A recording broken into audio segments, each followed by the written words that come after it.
नमस्कार, मेरा नाम कंतेश अग्रवाल है। आपको मेरे वीडियोस पसंद आ रहे हैं तो उसे लाइक, कमेंट एंड सब्सक्राइब करिए। आइए, आज हम बात करेंगे ये किसी का मिटे समाप्त हो या ना हो, ये सबका मिटता है क्या? घमंड। अहंकारी व्यक्ति सबसे ज़्यादा दूसरों से अपना सम्मान चाहता है। ज़िंदगी में कुछ भी टूटे या ना टूटे, ये सबका टूटता है क्या? अहंकार। जितने भी अहंकारी व्यक्ति होते हैं वो सबसे ज़्यादा दूसरों से अपना सम्मान चाहते हैं। क्यों? क्योंकि उनके अंदर अपना इतना अपमान भरा होता है कि वो दूसरों से सम्मान बटोर बटोर के कि सब मेरी तारीफ़ करें, सब मुझे अच्छा कहें, वो दूसरों से सम्मान चाहते हैं। क्यों? क्योंकि ये जो सम्मान वो दूसरों से चाहते हैं ये उनके लिए एक गंदगी पर पड़ी चादर का काम करता है कि दूसरे की तारीफ उनके गंदगी के ऊपर चादर डालती जाती है, इसलिए वो दूसरों से सम्मान चाहते हैं। इसका उल्टा, जो व्यक्ति अपनी आत्मा के सम्मान में जीता है, जिसे पता होता है कि वो क्या है, वो अपने आत्मा के रस में अपने कर्मों के ऊंचाई पर जीता है, वो किसी से दूसरे से तारीफ नहीं चाहता। वो उसे अपनी आत्मा का सम्मान पता होता है। तारीफ तो छोड़िए, हजारों लोग उसकी बुराई करें, कितने भी लोग बुराई करें, उसे कोई फ़र्क नहीं पड़ता, क्योंकि वो अपनी आत्मा के रस में, अपनी आत्मा के सम्मान में जीता है। नीम कड़वी है, क्यों? क्योंकि उसके अंदर कड़वाहट भरी हुई है। आम मीठा है, क्यों?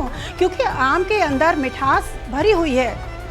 आनंद तो बह रहा है। जिसने भी आनंद को पाया है वो कहता है आनंद तुम्हारा अंतरतम है। जिसने आत्मज्ञान को पाया है, आत्मरस को पाया है, वो कहता है कि आनंद तुम्हारा जन्म सिद्ध अधिकार है।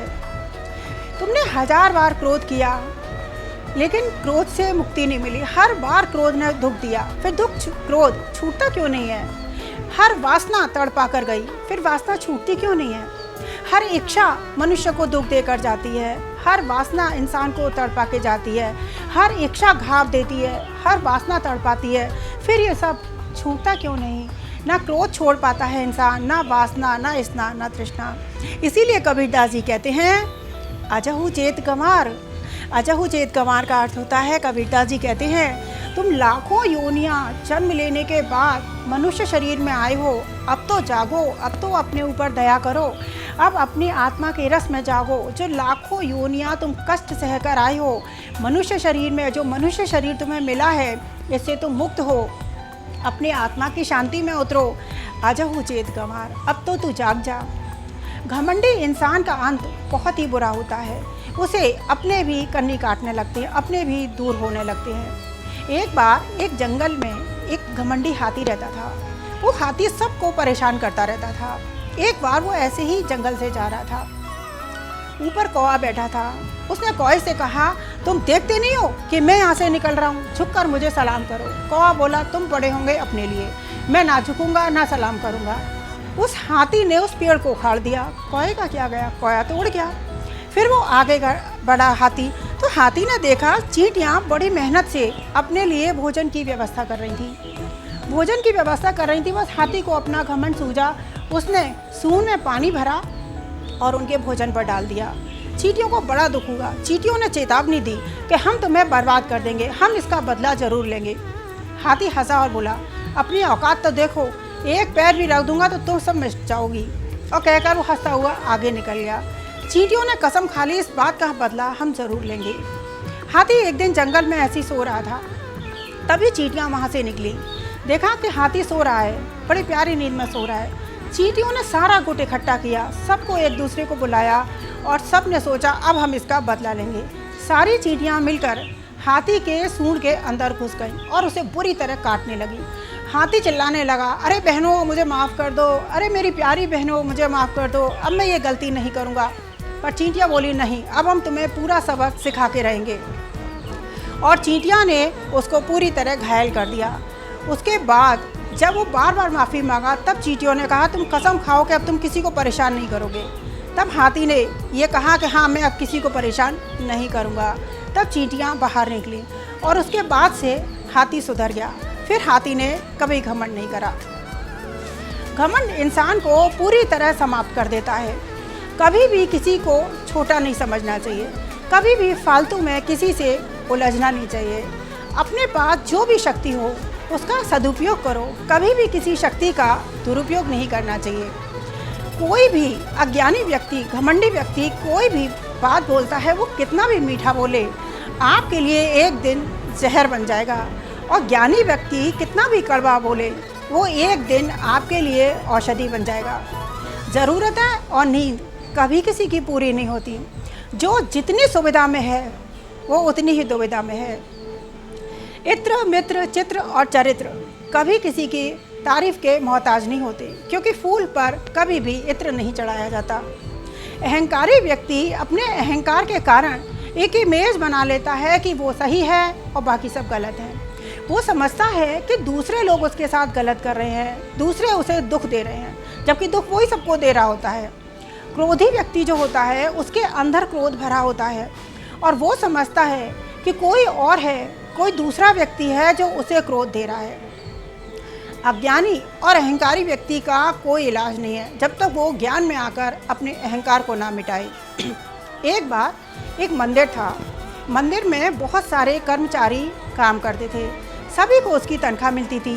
उसमें सफाई वाला भी था, वहाँ पे मंदिर की सफाई करने वाला था, फूल लाने वाला था, भगवान की ड्रेस चेंज करने वाला था, भगवान को फूल चढ़ाने वाला था, भगवान को प्रसाद लगाने वाला था और उसी में एक घंटा बजाने वाला भी था, एक आरती करने वाला भी था, एक पुजारी भी था।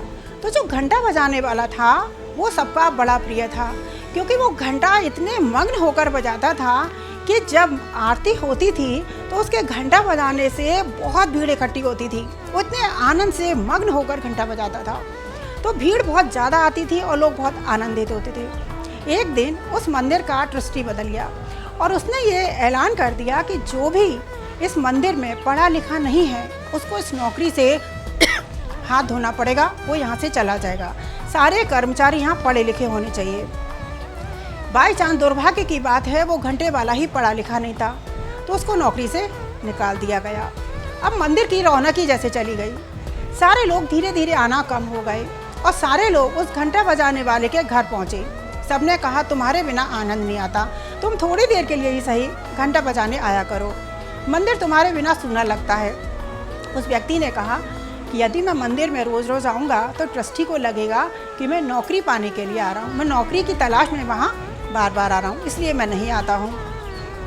तो सभी ने उसको एक सुझाव दिया, तुम एक काम करो, मंदिर के बाहर एक छोटी सी दुकान खोल लो, हम तुमसे रोज़ प्रसाद लिया करेंगे और दुकान तुम्हारी क्योंकि होगी उस बहाने से तुम मंदिर में घंटी बजाने भी आ सकते हो।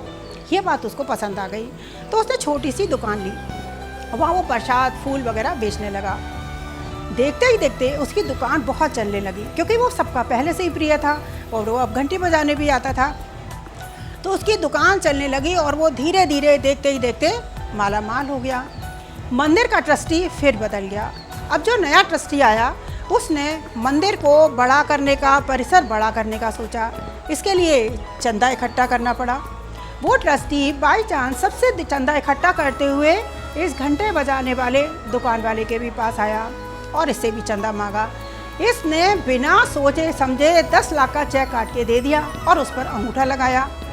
ट्रस्टी देखकर बड़ा हैरान हो गया। सब लोग, कुछ लोग हज़ारों में रुपए दे देते और इसने 10 लाख का चेक दिया और उस पर अंगूठा लगाया। बोला तुम पढ़े लिखे नहीं हो, इतना बड़ा चेक दे रहे हो और उस पर भी अंगूठा लगा रहे हो।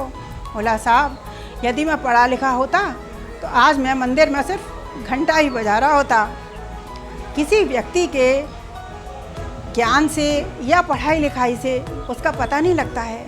इंसान का चरित्र उसके चिंतन से, उसके व्यवहार से, उसके विचार से पता लगता है। इंसान का कुछ टूटे या ना टूटे, अहंकार सबका टूटता है। कुछ टूटे या ना टूटे, इंसान का अहंकार जरूर टूटता है। इंसान ज़िंदगी में कुछ भी कर ले, बस अहंकार से बचना चाहिए। अहंकारी व्यक्ति का नाश, अहंकारी व्यक्ति बहुत बुरी तरह समाप्त होता है। अहंकार इंसान को पूरी तरह बर्बाद कर देता है। इसलिए अहंकार से हमेशा बचकर रहें। ज्ञान, ध्यान और अपने नम्रता के व्यवहार में रहना चाहिए। घमंड इंसान को पूरी तरह बर्बाद कर देता है और नम्रता इंसान को बहुत ऊंचे मायने पर, ऊंचे पायदान पर ले जाती है। इसलिए कभी भी घमंड नहीं करना चाहिए। जय श्री कृष्ण। आज के लिए इतना ही। फिर हम किसी और दिन किसी और विषय पर चर्चा करेंगे। जय श्री कृष्ण।